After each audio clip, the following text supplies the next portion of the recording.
आरव, अरे आरव बाहेर खेळायला जा.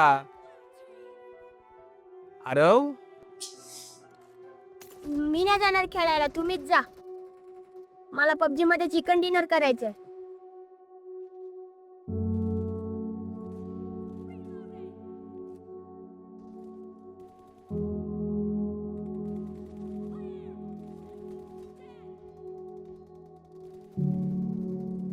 आरव, आरव, आजोबांशी असं बोलतात का? बघितलंस कविता? आपण ह्याला ओरडतोय तरी याचं लक्ष नाहीये. शाळेतून घरी आला की मोबाईल घेऊन गेम खेळत बसू. ओरडून अभ्यासाला बसवलं तरी याचं लक्षच नाही. सततची चिडचिड, हट्टीपणा, केलेला अभ्यास तर लक्षात आतच नाही. बस झालं आता.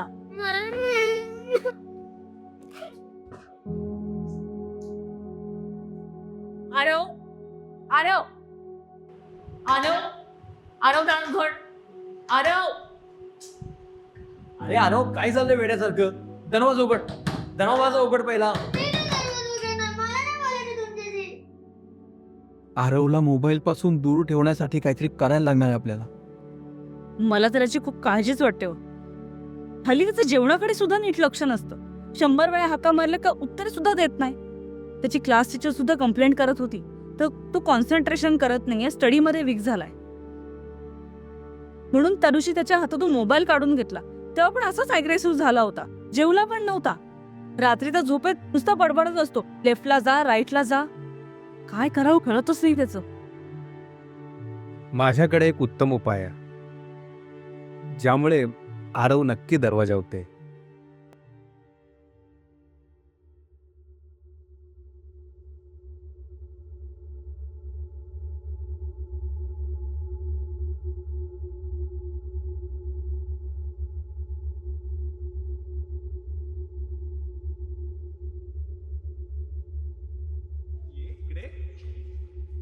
इकडे ये ये.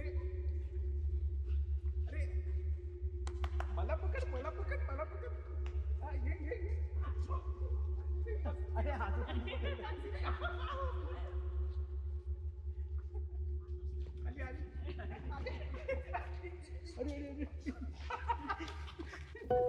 इकडे इकडे.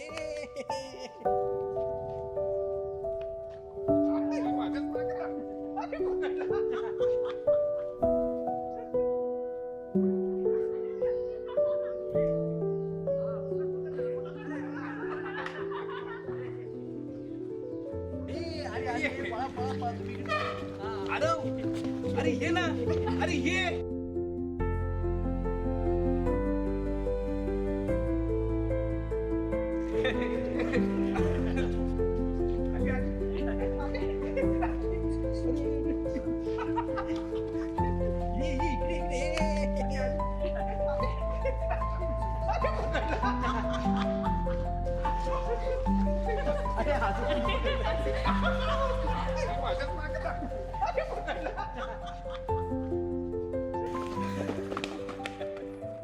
ते बघा, ह्या अशा प्रकारच्या खेळांमध्ये मुलांना आपण गुंतवून ठेवायला हवं.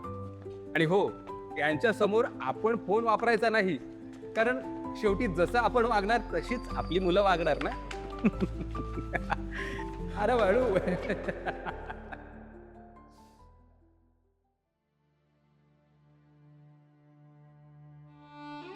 सतत स्क्रीनवर राहणारी मुलं एकटी राहायला लागतात, ॲग्रेसिव्ह होतात आणि त्यांची सहनशक्ती कमी होते.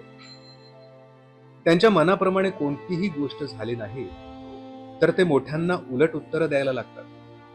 पालकांना कल्पनाच नसते की मुलं फोनमध्ये काय काय बघू शकतात, आणि जसं ते फोनमध्ये बघतात तसंच वागायला बोलायला लागतात. मुलांना जर अभ्यासासाठी फोन लागत असेल तर अभ्यासाव्यतिरिक्त ती दुसरं काही करत नाहीत ना, यावर पालकांनी लक्ष ठेवावं. मुलं योग्य वयात येईपर्यंत मुलांना शक्यतो फोन देऊ नये, कारण तोपर्यंत मुलांना चांगलं वाईट या गोष्टींची समज आलेली नसते.